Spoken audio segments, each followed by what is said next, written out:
Hello, welcome to Gemstone Tarot, where we are in the kitchen and my underwear is on the line, frankly, along with some towels and some dusters as well, but it's all flapping away in the breeze. I know, we like to keep it homely. We are reading for, this is a reading for Thursday the 2nd of October. October's just like swing, like that, isn't it, at the moment? Thursday the 2nd of October 2025. And I picked this up in Waterstone's bookshop, and I was going to do a little bit of this with you because I think you'd like it. It's the Literary Armagnac. Do do do do do, and my nails swing match the cover. How'd you like that? Okay, so I thought because September whizzed by, and also why not, I'm going to start with September, and we'll quickly get through September anyway in the next few days, and then we'll be in October. Diddly-doo. So, the author, who is Francesca Bowman, says that September features in the title of more books than any other month. That's interesting for a start. The Last September by Elizabeth Bowen, 1929, good. September by Rosamund Pilcher, 1990, quite good. I like someone who has the balls to say quite good.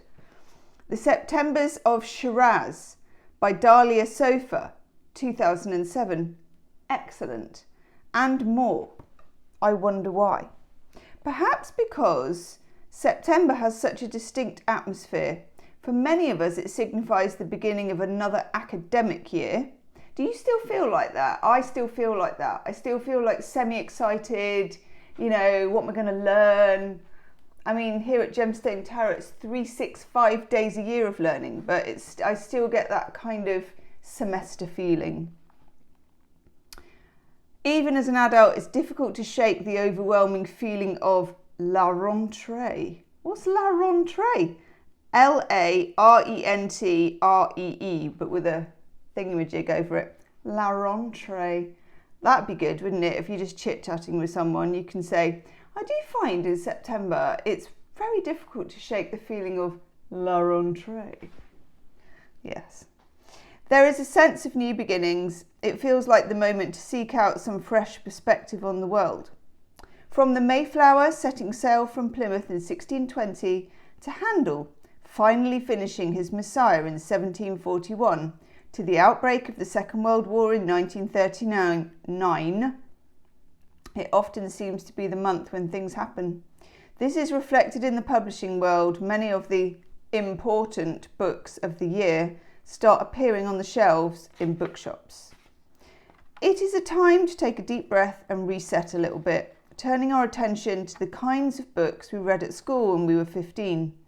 You may be pleasantly surprised to find they're not nearly as boring as you remember. Spoiler from Gemma, some of them are.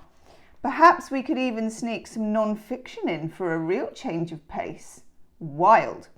Equipped with the right reading material, you will be ready to pack up your rucksack with freshly sharpened pencils and a brand new notebook, excited for what awaits you between the pages.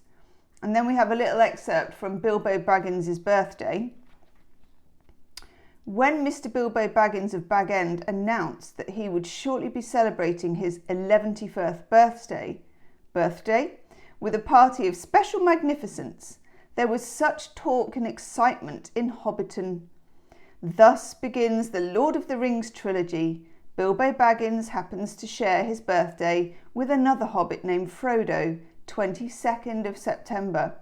On the big day itself, the sun got up, the clouds vanished, flags were unfurled and the fun began. There is music and games, food and drink, but the climax is a firework display organised by the wizard Gandalf, culminating in a very lifelike dragon that scares everyone to bits, until Bilbo merrily declares, "That is just the signal for supper," or so he claims. There you go. Do we have a ribbon with this one? There's such a distinct lack of ribbonage going on with these books. It's a real old shame. Okay. Rebecca, this is going to be a bookmark, but only temporarily, okay? Right. I like that though. I think we're going to like this. It may be a little bit, you know, la rentrée. I'm going to use that. I think la rentrée must be French for to return, because retourner I think is return, but la rentrée is a bit like, you know, when we use Frine and Bendy Rood. Oh, hello. Oh, God. Frine and Bendy Rood, and we do, what's it called? Heart of the Fairy Oracle. There's a card called the Returning in there, and I think la rentrée means that. Right, this one just flipped out with no invitation to the party, looking pensive. Maybe he's like considering going back to school or something, who knows? Or maybe it's the feeling of la rentrée. Okay, let's see what else we get with this. I'm going to have a bit of coffee. Excellent. Right. Tell me more. Gosh. It's going to be a day of big hitters and greatest hits. Wow. Okay. And there's Gandalf. Right. God. We also get Gandalf because obviously we talked about his firework display, the Magician, number 1. I like this card. This is a card of agency that tells us that we can do what we need to do. So can the devil. And then, not satisfied with that, we get the Ace of Cups. I know, zippity-doo-dah all the way. Let's keep going.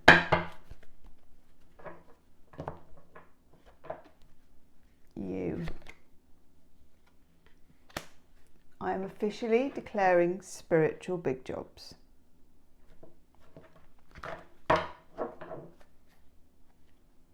Okay.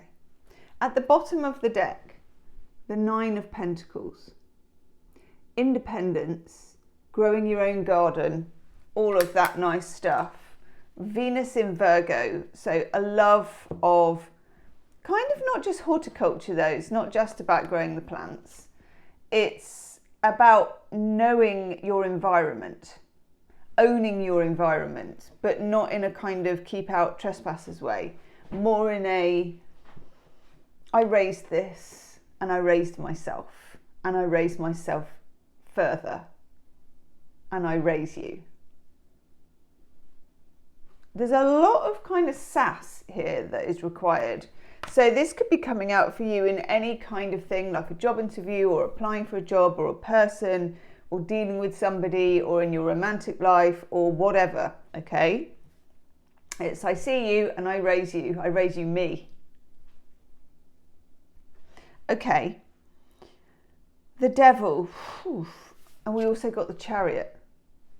That's 3 major arcanas and an Ace of Cups, which I'm kind of grouping in a sort of major arcana kind of a way. The Devil for me is insecurity, but also anybody who is getting in your way, opposed to you, pushing your buttons, trespassing,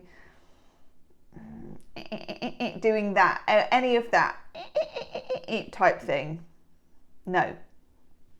It feels... It feels like someone's shouldering. You know, like if you're in a very busy place like the tube or something and people are shouldering, it feels like barging. That's the word. Someone barging in and you don't want them to, like they're making their energy suffocate your energy. This may only be for a few people today, but it is what it is. You are the magician in this. You have the agency. And even if you don't feel you have the agency, you need to pretend that you do feel you have the agency.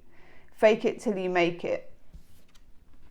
You will feel 2 separate ways, as in you may feel very bold and very nervous. You may feel full of hope and full of dread. Ride those 2 horses with one arse, you know, that's okay. We can do that. We can take conflict as a human and whatever the word is that I can never remember when things don't match. We can take all that as a human. So don't don't think that you need to be completely one way about this. You're probably not going to be. You're going to have doubts. You're going to over egg it and you're going to under egg it. And you don't need to hit the middle line. Just keep letting yourself steer the two horses through the grid.